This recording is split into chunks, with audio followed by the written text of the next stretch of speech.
Hello everyone, कैसे हो आप सब लोग। DDA JEE 2025 official notification release हो चुका है।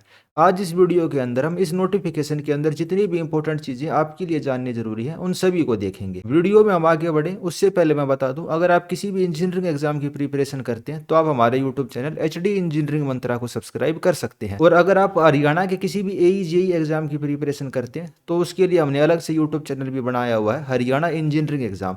आप इस वाले लोगों को देखिए, आप इस वाले यूट्यूब चैनल को भी सब्सक्राइब कर सकते हैं। उसके अलावा आप हमें टेलीग्राम के ऊपर डिस्कशन ग्रुप फॉर इंजीनियर्स, इस वाले टेलीग्राम ग्रुप के ऊपर ज्वाइन कर सकते हैं। यहाँ आप अपने जो भी डाउट है वो हमसे पूछ सकते हैं। और उसके अलावा अगर आप हरियाणा के एग्जाम की प्रिपरेशन करते हैं तो आप AE JEE civil club Haryana इस वाले ग्रुप को ज्वाइन कर सकते हैं। तो चलिए वापस हम अपने नोटिफिकेशन के ऊपर आ जाते हैं कि भाई DDA ने जो नोटिफिकेशन रिलीज किया है इसके अंदर इंपॉर्टेंट बातें क्या है। तो सबसे पहले तो बता दूं, आपके एग्जाम फॉर्म फिल करने 6 अक्टूबर से स्टार्ट होंगे और 5 नवंबर तक यानी 1 महीने का टाइम है आपके पास फॉर्म फिल करने का। और आपका जो एग्जाम है दिसंबर से जनवरी के बीच में हो सकता है। दिसंबर में तो होने के कम ही चांस है, आप ये मान के चलो कि जनवरी तक का आपके पास टाइम मिलेगा। यानी आज जब मैं इस वीडियो को बनाने लग रहा हूँ, पूरा अक्टूबर नवंबर दिसंबर 3 महीने का करीब करीब आपके पास टाइम है DDA JEE एग्जाम के लिए प्रिपरेशन करने के लिए। अब बात कर लेते हैं इसके अंदर टेक्निकल वैकेंसी कितनी आई है। तो सबसे पहले हम बात कर लेते हैं असिस्टेंट एग्जीक्यूटिव इंजीनियर की। आप 8 नंबर के ऊपर देखिए, असिस्टेंट एग्जीक्यूटिव इंजीनियर और A ग्रेड की ये पोस्ट है। लेवल 10 इसके अंदर आपकी सैलरी रहेगी, यानी कि 1.25 लाख के आसपास आपकी इन एंड सैलरी बन जाएगी। एज लिमिट इसके लिए क्या, 21 से 30 ईयर अगर आपकी एज है तो आप असिस्टेंट एग्जीक्यूटिव इंजीनियर का फॉर्म भर सकते हैं। और इसकी जो रिक्रूटमेंट है किसी पेपर के बेस पे नहीं होगी।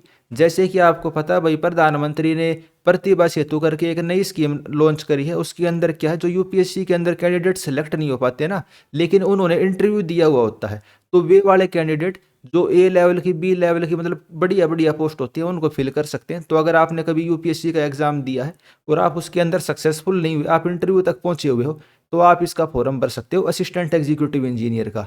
दिल्ली के अंदर पोस्ट आप ये मान के चलो भाई, जो UPSC जिन बच्चों ने पास करी है उनसे तो बढ़िया ही जॉब है ये। तो टोटल इसके अंदर 10 सीट है और कैटेगरी वाइज बाइफर्केशन आप इसका देख सकते हैं। एज लिमिट इसकी 30 ईयर है और आपके पास इसके लिए क्या होना चाहिए, सिविल इंजीनियरिंग से आपकी इसके अंदर डिग्री होनी चाहिए, तभी आप इसको भर सकते हो। उसी तरीके से असिस्टेंट एग्जीक्यूटिव इंजीनियर इलेक्ट्रिकल की टोटल 3 सीट है, ये भी उसी तरीके से भरी जाएंगी। जो बच्चे UPSC के अंदर सेलेक्ट नहीं हुए, जिन्होंने इंजीनियरिंग सर्विस का एग्जाम दिया है और इंटरव्यू दिया है, वे वाले बच्चे इस फॉर्म को भर सकते हैं।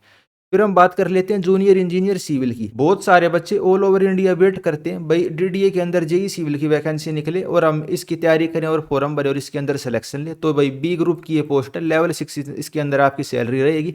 इन एंड सैलरी की बात करूँ 70 से लेकर 75,000 आपकी सैलरी इसके अंदर बन जाएगी। अभी की कंडीशन के हिसाब से बता रहा हूँ, जब 8th पे कमीशन आ जाएगा तो हो सकता है आपकी इसके अंदर सैलरी लाख 1.25 लाख रुपये भी हो जाए। इसके अंदर क्वालिफिकेशन क्या है, डिप्लोमा और बीटेक। जैसे आपको पता है पीछे भाई केवल डिप्लोमा वाले अप्लाई कर सकते थे, फिर कोर्ट केस वगैरह हुआ। अभी क्या है, जो बीटेक वाले स्टूडेंट है वो भी JEE सिविल के लिए अप्लाई कर सकते हैं। टोटल 104 सीट इसके अंदर आई है, तो अच्छी खासी संख्या में JEE सिविल की अब की बार वैकेंसी आई है। एज लिमिट क्या है, 18 से लेकर 27 साल अगर आपकी एज है तो आप इसके लिए अप्लाई कर सकते हो जनरल कैटेगरी के लिए। लेकिन अगर आपके पास रिजर्वेशन का फायदा है, आप OBC के कैंडिडेट हो, SC ST या EWS, चलो EWS को तो नहीं मिलता, SC ST और OBC वाले हो, तो आपके लिए एज रिलैक्सेशन मिलता है जो भी रूल बना हुआ है। तो 27 साल है जनरल के लिए, अगर आप SC ST हो तो 45 साल की उम्र तक भी आप इसके लिए अप्लाई कर सकते हो। तो एज का आप डिफरेंस देखो, जनरल वाला 27 साल में ही बूढ़ा हो जा रहा है और वो एलिजिबल नहीं है, और SC वाला 45 ईयर तक भी उसका माइंड का जो लेवल है वो फर्स्ट क्लास रहेगा और वो इसके लिए अप्लाई कर सकता है। और फीस जनरल की कितनी है, चलो फीस भी बता देता हूँ। 2500 रुपये आपको फीस देनी पड़ेगी अगर आप जनरल कैटेगरी से बिलोंग करते हो। लेकिन अगर आप SC ST कैटेगरी से बिलोंग करते हो तो आपकी कोई भी फीस नहीं लगेगी। एक बार आपसे फीस ली जाएगी 1500 रुपये, और वो जब आप एग्जाम देने के लिए जाओगे वो आपको वापस मिल जाएगी। तो आप ये मान के चलो SC ST वालों के लिए कोई भी फीस नहीं है और जनरल वालों के लिए 2500 रुपये फीस है। बीटेक और डिप्लोमा वाले दोनों इसके लिए एलिजिबल हैं। आपने कुछ भी कर रखा है आप इसके लिए फॉर्म भर सकते हो। टोटल 104 सीट है, जनरल की 45 और बाकी आप बाइफर्केशन देख सकते हो अलग अलग कैटेगरी में। फिर आ जाता है JEE इलेक्ट्रिकल और मैकेनिकल। तो मैकेनिकल वाले काफ़ी सारे स्टूडेंट मेरे को टेलीग्राम पे कहते हैं कि सर हमारे लिए तो सीटें नहीं आती, हम कहाँ जाएं हम कहाँ जाएं। तो आपके लिए भी काफ़ी बढ़िया मौका है। 67 सीट आई है मैकेनिकल के लिए, कंपटीशन ज़्यादा रहने वाला है लेकिन ठीक ठाक नंबर में आपके लिए सीट इसके अंदर आई है। तो वहीं ग्रुप B की पोस्ट है लेवल 6, आपने डिप्लोमा किया हुआ या फिर बीटेक करी हुई हो इलेक्ट्रिकल या मैकेनिकल से, तो आप इस वाले पोस्ट के लिए अप्लाई कर सकते हो। एज लिमिट वही है 18 से 27 और फीस वगैरह भी सारी की सारी चीज़ें सेम रहेंगी। अब हम भाई ये सारी बातें तो हो गई, और बाकी अगर आपको नॉन टेक्निकल वगैरह पोस्ट के लिए अप्लाई करना है भाई, जूनियर सेक्रेटरी असिस्टेंट पटवारी वगैरह माली के लिए, तो आप उस वाली चीज़ को भी देख सकते हो। अब अगले इंपॉर्टेंट चीज़ को हम देख लेते हैं कि भाई फीस कितनी रहेगी। तो जनरल के लिए इसकी फ़ीस कितनी है, 2500 रुपये है, और नॉन रिफंडेबल है। आपने एक बार फीस दे दी, सरकारी खजाने में वो जमा हो जाएगी। तो इतनी ज़्यादा फीस लेना, मैं तो ये कहूँगा भाई एक तरीके से डिस्क्रिमिनेशन है।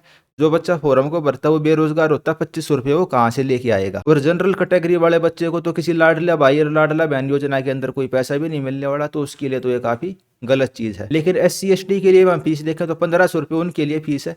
तो इसके अंदर तो SC ST वालों से भी बहुत ज़्यादा फीस ली जा रही है।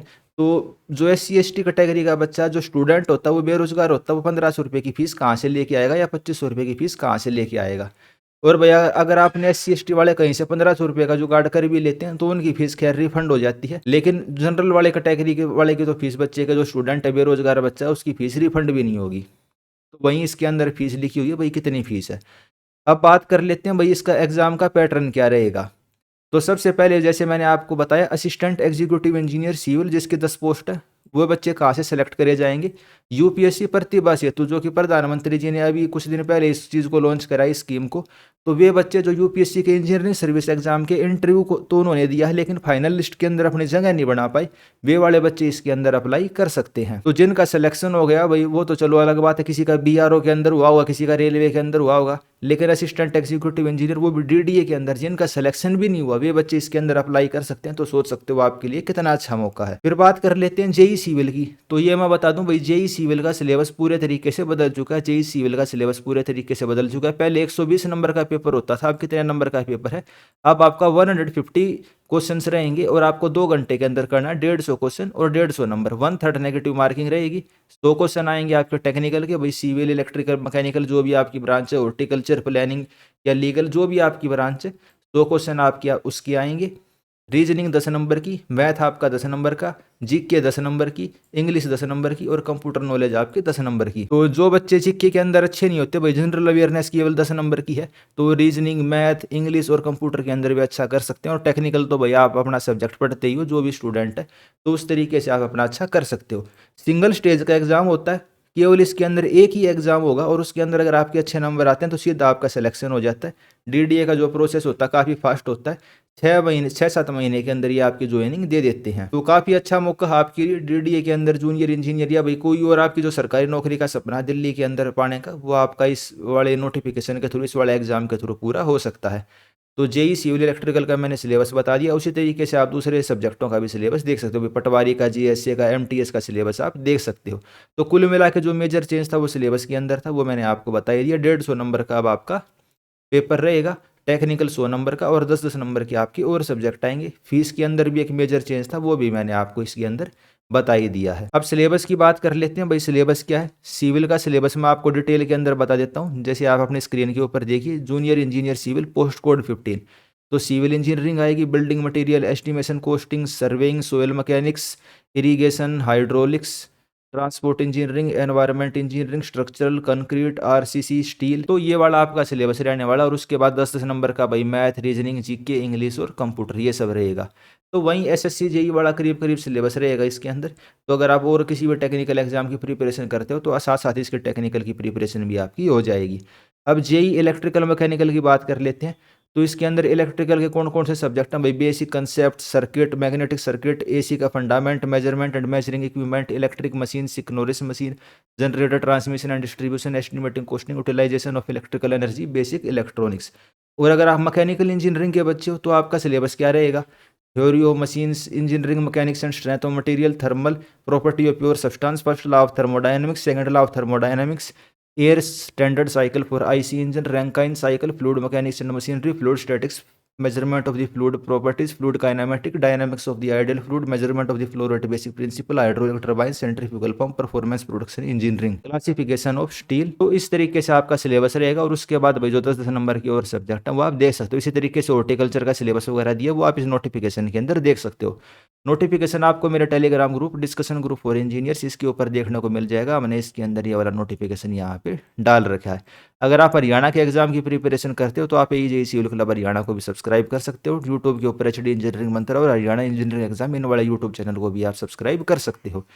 तो भाई इस नोटिफिकेशन के अंदर जितनी जितनी मेन चीज़ थी वो सारी की सारी मैंने बता दी है। भाई एज लिमिट क्या थी, JEE के लिए 27 साल ही है, वो कोई भी उसके अंदर चेंज नहीं हुआ, 30 साल वो नहीं करी गई है। असिस्टेंट एग्जीक्यूटिव इंजीनियर के लिए 30 साल हो गई है, लेकिन वे किसको सेलेक्ट करेंगे, जो UPSC के अंदर जिनका सिलेक्शन नहीं हुआ वे वाले बच्चे उसके अंदर लिए जाएंगे। JEE का मैंने सिलेबस बता दिया, एज लिमिट बता दी, एग्जाम की फीस वगैरह और जो जो इंपॉर्टेंट चीज़ें थी वो मैंने बता दिया। अगर आप प्रिपरेशन करना चाहते हो तो हमारे चैनल को सब्सक्राइब कर सकते हो, टेलीग्राम के ऊपर आप हमें ज्वाइन कर सकते हैं। तो इस वाली वीडियो के अंदर हम इतना ही रखते हैं। आपके आने वाले एग्जाम्स के लिए मेरी तरफ से बेस्ट ऑफ लक। इस वीडियो में इतना ही, धन्यवाद।